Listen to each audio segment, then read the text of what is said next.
हाथ ऊपर करो, वो यहाँ हाथ लगाए, वो यहाँ हाथ लगाएं। अच्छा, हमारी औरतें, हमारी बहुएं, हमारी माताएं, हमारी बहनें उनके छूने के लिए है। मुंबई के अंदर, पूना के अंदर ऐसे कोरियोग्राफर अपनी कितनी ही लड़कियों को और बहुओं को लेके उड़ गए।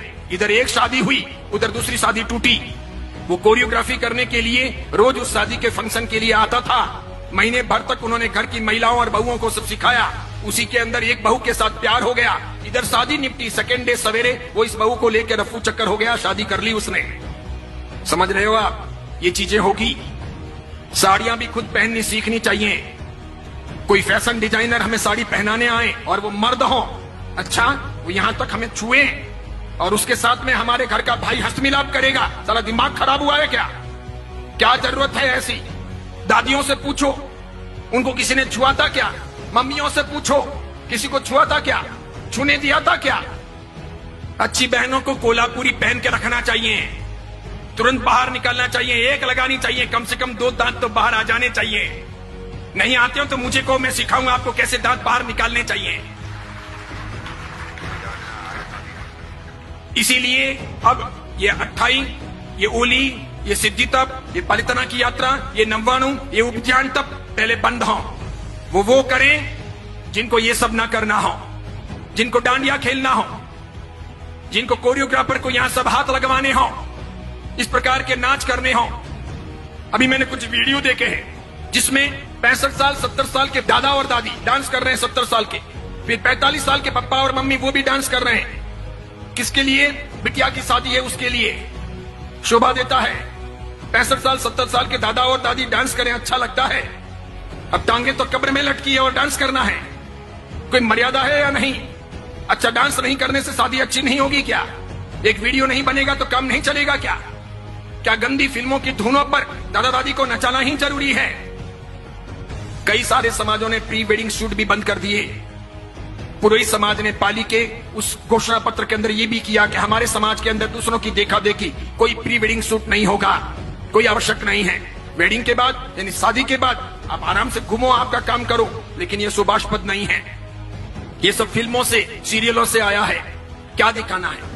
और मुझे तो यूं लगता है कि हमारा बदन हमारे वीडियो के द्वारा इस प्रकार अर्धनग्न कपड़े पहने हुए, हाफ पैंट या इतना सा पहना हुआ नीचे, ऊपर इतना सा पहना हुआ, और फिर हम प्री वेडिंग शूट करते हैं और वो लोग देखते हैं तो क्या देखते हैं? क्या देखते हैं? आप दिखाना क्या चाह रहे हो? अच्छा, जो आपको दिखाना है वो आपके पति को दिखाना है कि दूसरों को दिखाना है? ये पति के लिए है कि दूसरों के लिए है? यानी आप एक सदाचारी मां बनना चाहती हो कि वेश्या रहना चाहती हो? करना क्या है? जाना कहां है? एम क्या है? उसी प्रकार पूछना चाहता हूं, जीटो की स्थापना हुई तो ये एम था क्या? कहीं जीटो के घोषणा पत्र में ये चीजें हैं क्या कि हम डांडिया रास का आयोजन करेंगे? स्थापना के दिन ही जीटो वालों को जूते पड़ गए होते। आज मेरी बात सत्य सिद्ध हो गई कि नए पद्मसागर जी महाराज ने बंदरों के हाथों में नारियल दे दिया, बिल्कुल दे दिया। जीटो में कई लोग ऐसे भी हैं जो सदाचारी हैं, समझदार हैं, आचार संपन्न हैं, मुझे मिलते भी हैं, अन्य महाराज साहब को मिलते हैं। कई माताएं भी ऐसी हैं जिन्होंने अपनी व्यक्तिगत जिंदगी में ऐसा कुछ किया नहीं है, वे चाहते भी नहीं है, लेकिन अपने यहां पर यह समूह जो है मिलकर के माता फोड़ना, मेजोरिटी डेमोक्रेसी, मुझे ऐसा लगता है कि जैन समाज के कुएं में किसी ने भांग डाल दी है, सबको वही पानी सप्लाई हो रहा है, इसीलिए सामूहिक पागलपन सवार है। इस बीच में ऐसा कोई आदमी बोले तो उसकी बहुत कीमत नहीं, उसको लोग खारा समझते हैं, उसके प्रति लोग दुर्भाव रखते हैं, उसे पसंद नहीं करते। क्योंकि मुझे तो ये सब फर्क नहीं पड़ता, मैं किसी की रोटियों का मोहताज नहीं हूं, और मैं तो कफन पहन के निकला हुआ हूं पहले से ही, और मेरे कोई आगे रोने वाला नहीं, पीछे कोई धोने वाला नहीं, मैं इसकी फिक्र करता नहीं। मुझे कोई बहन बेटी की शादी करवानी नहीं है, मेरा कोई उपास्य नहीं, मेरा कोई मंदिर नहीं, मेरा कोई घर नहीं, मेरे कोई स्थान है नहीं, मैं कल कहां रहूंगा ये मुझे पता नहीं है, इसलिए मैं कोई परवाह करता नहीं कि मुझे किसी प्रकार की गुलामी करनी है, बिल्कुल नहीं, नेवर। मैं तो सत्व के आधार पर जीने वाला आदमी हूं। जितने केस होने दें, जितने दुश्मन सामने आए आने दें, जिस मुकाम पर मौत होगी होगी, एक बार होगी, 2 बार थोड़ी होती है मौत, एक बार होगी। और किसी के सर्टिफिकेट से मुझे कोई स्वर्ग या मोक्ष थोड़ी मिलेगा, तो क्या फर्क पड़ता है कोई मेरे बारे में क्या बोलता है, कुछ भी कहे। इसीलिए मेरी फिक्र मत कीजिए, मुझे चिंता है समाज की। भगवान महावीर का समाज चिंता रहा, वो पवित्र रहा, अच्छा रहा, तो साधु साध्वियों का और हमारे सब कामों का कोई वर्त रहेगा। अगर भगवान महावीर का समाज ही कमजोर पड़ गया तो मेरे एक के मजबूत होने से क्या होगा? मेरे एक के जिंदा रहने या लंबी उम्र पा लेने से भी क्या होगा? मैं व्यक्तिगत सफलताओं को समाज के सामने, धर्म के सामने महत्वपूर्ण नहीं मानता।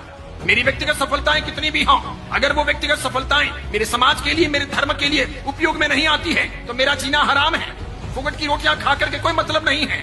इसलिए मैं सोचता हूं सफलता का पहला मापदंड कि मेरा समाज सुरक्षित रहे, साफ सुथरा रहे, मेरा धर्म सुरक्षित रहे, साफ सुथरा रहे। यह आवश्यक है। आप जैसे लोगों को क्रांति करनी चाहिए, उठना चाहिए। पूरे बेंगलुरु में यह हवा फैलानी चाहिए कि डांडिया नहीं होगा, कोई जीतो, कोई जियो, कोई अन्य संस्थाओं के अंडर में नहीं होगा। उसके लिए संस्थाएं ना बने। जो लोग भी प्रयास करें आकर के मुझे कहिएगा, मैं आपके साथ में हूं, तन से, मन से, धन से, और पूरी ताकत लगाइए। और खास करके मैं मातृशक्ति से कहना चाहूंगा कि उठो। हमारी बहन बेटियों को, हमारी आने वाली परंपराओं को हमको भ्रष्ट नहीं बनाना है, वेश्या नहीं बनाना है। जवानी के दिन तो चले जाएंगे, उनको लोगों के सामने नहीं थिरकाना है। वो गंदे गंदे फिल्मों के गीत क्या सिखाने हैं, क्या जरूरत है, और क्या क्या होगा, और वापस रात्रि भोजन होगा। इसलिए जीतों की भलाई इसी में है कि वो समझें, वो मर्यादा में रहें, वो ऐसे काम ना करें। वो IAS IPS के लिए काम कर रहा है, वो बहुत अच्छा है, वो कीजिए।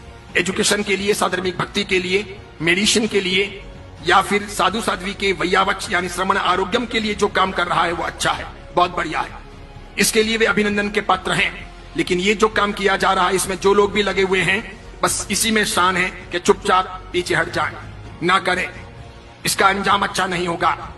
फिर ऐसा ना हो कि हमको दूसरे कोई तरीके अपनाने पड़े बंद करवाने के लिए। ऐसी चीजें मान्य नहीं होनी चाहिए।